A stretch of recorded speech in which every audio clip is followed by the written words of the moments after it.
Hello everyone, welcome to a new day and a new blog. আজকে রবিবার, সকাল এখন 10:30, আর আজকে সকাল থেকেই একটা রেনি ডে। বেশ জোরে বৃষ্টি হচ্ছে, ইনফ্যাক্ট গত দুদিন ধরেই খুব বাজে ওয়েদার এখানে। তো যাই হোক, সকালবেলা উঠে ফ্রেশ হয়ে নিয়েছি, এখন চা বসিয়েছি, একটু আরাম করে চা খাবো। রবিবার ছুটির দিন, ব্রেকফাস্টে তাই একটু স্পেশাল করে বাঙালি স্টাইলের চাউমিন বানিয়েছি, তার মধ্যে একটু ডিম ভাজা, একটু চিনে বাদামও দিয়েছি। আর ব্রেকফাস্টটা সেরে নিয়েই বেরোবো, একটু যাব একটা স্পেশাল জায়গায়। কোথায় যাব সেটা নয়, ওখানে পৌঁছেই আপনাদের জানাবো। মিনিট 40 হেঁটে আমরা পৌঁছে গেছি যে জায়গাটার কথা আপনাদের বলছিলাম, সেই টিভোলি পার্কে। আর নামে পার্ক হলেও কিন্তু এই জায়গাটাতে শুধুমাত্র পার্ক নেই, এর ভেতরে অনেক কিছু আছে।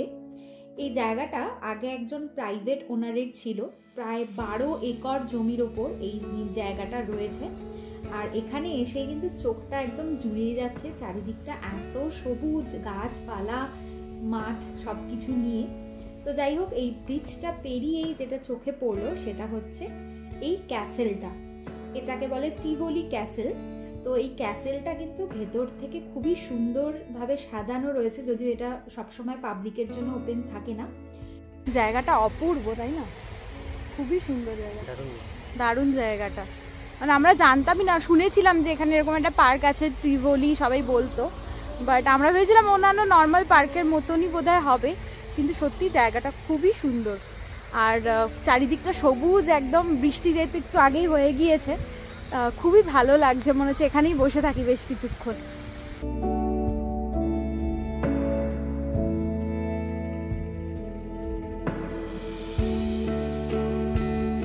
পার্কে এই সুন্দর সবুজের সমারোহ, এই অসাধারণ সুন্দর ক্যাসেল আর তার সামনের স্বচ্ছ টলটলে জলের এই লেকটা অলরেডি মনটাকে শান্ত স্নিগ্ধ করে তুলেছে। তবে আমরা এখানে যেই কারণে এসছি সেই কারণটা আবার আপনাদের দেখাই। সেটা হচ্ছে এই টিভোলি পার্কে কিন্তু মৌমাছি আর গবাদি পশুর চাষ হয়। এই যে কাঠের বাক্স দেখছেন থরে থরে, এগুলোর ভেতরেই মৌমাছির চাষ হচ্ছে। ইনফ্যাক্ট বেশ কিছু মৌমাছি উড়েও বেড়াচ্ছে, একটু সাবধানেই আমাদের থাকতে হচ্ছে, যে কোনো সময় কামড় খেতে পারি, আর সেটা খুব একটা সুখকর অনুভূতি হবে না। আর মৌমাছির চাষ করে এই যে অর্গানিক মধু পাওয়া যায়, সেইগুলো এখানে ডিসপ্লেতে রাখা, প্লাস ওনারা বিক্রিও করেন। আর সব থেকে মজার ব্যাপার হচ্ছে আপনি কিন্তু এই মৌমাছির চাষে চাইলে অংশগ্রহণও করতে পারবেন। তো এই ব্যাপারটা কিন্তু, এই কনসেপ্টটা আমার বেশ ভালো লাগলো। এই যে শহরের একদম মাঝখানে একটা পার্কে এইভাবে চাষ হচ্ছে মৌমাছি, শুধু মৌমাছিও না, এখানে কিন্তু গবাদি পশুরও চাষ হয়, সেটাই এবার আমরা দেখতে যাব। তবে পার্কটা কিন্তু সুন্দর করে সাজানো, কি সুন্দর সুন্দর কালারের গোলাপ দেখুন। আর এই গোলাপগুলো থেকে কিন্তু খুব সুন্দর গন্ধও পাচ্ছি। এই জায়গাটাকে ডিজাইন করা হয়েছে কিন্তু মূলত বাচ্চাদের জন্য, মানে বাচ্চাদের কাছে এই গবাদি পশু পালনের কনসেপ্টটাকে খুব সুন্দরভাবে তুলে ধরার জন্যই এই জায়গাটাকে ডিজাইন করা। তবে বড়দের কাছেও কিন্তু এই জায়গাটা কম এন্টারটেইনিং নয়। ফিনল্যান্ডে বেড়াতে গিয়ে হাস্কির খাঁচার সামনে দেখেছিলাম প্রত্যেকটা হাস্কির নাম, তাদের স্বভাব, তারা কি খায়, এসব লেখা ছিল। এখানেও দেখছি প্রত্যেকটা খরগোশের নাম লেখা খাঁচার বাইরে। এই ব্যাপারটা কিন্তু বেশ লাগলো, মানে এখানে প্রত্যেকটা জীবজন্তুকেও কিন্তু বেশ স্পেশালভাবে ট্রিট করা হয়। আর তাদের থাকার জায়গাগুলো তো এত সুন্দরভাবে সাজানো। খরগোশের খাঁচার একদম পাশেই রয়েছে কচ্ছপের খাঁচা। এই ব্যাপারটা কিন্তু বেশ সিগনিফিকেন্ট। মাঝে মাঝে এদের মধ্যে রেসও এনারা করান কিনা জানি না, যদি কখনো করান আর আমি যদি জানতে পারি, অবশ্যই সেই রেস দেখতে আসবো আর আপনাদেরও দেখাবো। এগুলোকে কি বলে আমি জানি না, বেশ বড় বড় খরগোশ এগুলো। তো এই পুরো জায়গাটাই কিন্তু ডিজাইন করা হয়েছে মেইনলি বাচ্চাদের জন্য। এগুলো দেখে আমার বাচ্চাদের রাইম বুকের বেশ কিছু ছবি মনে পড়ে যাচ্ছে। এই জায়গাটাকে একটা ছোটখাটো চিড়িয়াখানার সাথে তুলনা করলেও কিন্তু মন্দ হয় না। বেশ সুন্দর খাঁচার মধ্যে পরিষ্কার পরিচ্ছন্নভাবে গবাদি পশু রাখা রয়েছে। চিড়িয়াখানায় বন্য পশু রাখা থাকে সাধারণত।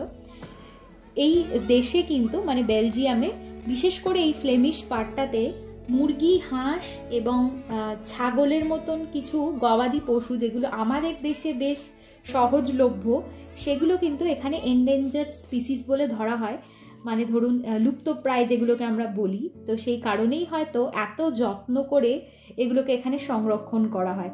আর ছোট বাচ্চাদের জন্য কিন্তু এই জায়গাটা সত্যি খুব শিক্ষার জায়গা আমার মনে হয়। তো চোখের সামনে যখন তারা এই বইয়ের পাতার পরে চোখের সামনে এগুলো দেখার পর তারা কিন্তু খুবই উত্তেজিত হয়ে পড়ছে, এবং এখানে প্রচুর বাবা মারা তাদের বাচ্চাদের নিয়ে আসেনও।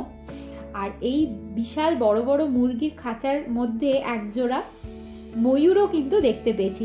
এই ময়ূরগুলোর একটা ছেলে এবং একটা মেয়ে। শুধু গবাদি পশু পাখি নয়, এই জায়গাটার মধ্যে একদিকে চাষ হচ্ছে সবজি আর একদিকে সুন্দর ফুলের বাগান করা রয়েছে।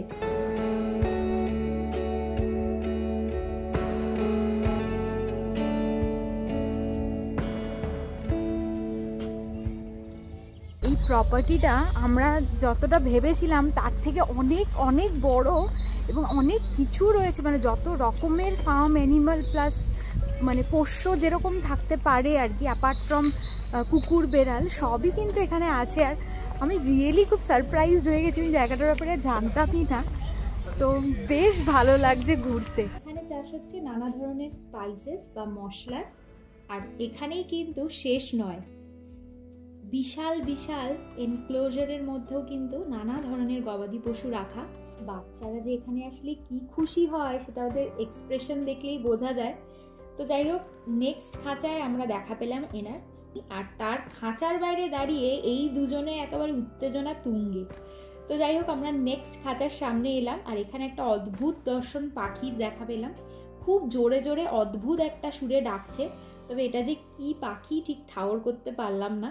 তো যাই হোক, এখানে কিন্তু একটা বেশ বড়সড় বাচ্চাদের খেলার পার্ক রয়েছে। সব মিলিয়ে বলা যায় এই জায়গাটা বাচ্চাদের জন্য একেবারে ফার্স্ট ক্লাস জায়গা। মানে আমি যদি বাচ্চা হতাম এই জায়গাটা ছেড়ে আমাকে নড়ানো যেত না।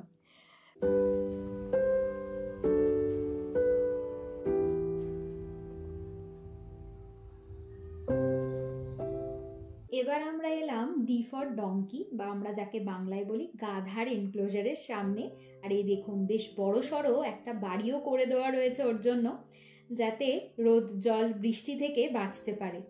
তবে একাই নয়, এর সাথে আরও 2-3 জন বোধহয় থাকে, তারা ওইদিকে ঘাস খাচ্ছে। আর বাড়ির সামনে কচি কচি ঘাস দিয়ে লাঞ্চ সারছিল এতক্ষণ, এবার বোধহয় একটা আফটারনুন ন্যাপ নেবে বলে বাড়ির দিকে ঢুকছে। এখানকার যত গবাদি পশু আছে, মানে যাদেরকে এখানে রাখা হয়েছে, তাদের জন্য কিন্তু এই পার্কের ভেতরেই একটা ছোটখাটো হসপিটালও রয়েছে, যেখানে ওদের দ্রুত চিকিৎসার ব্যবস্থাও রয়েছে।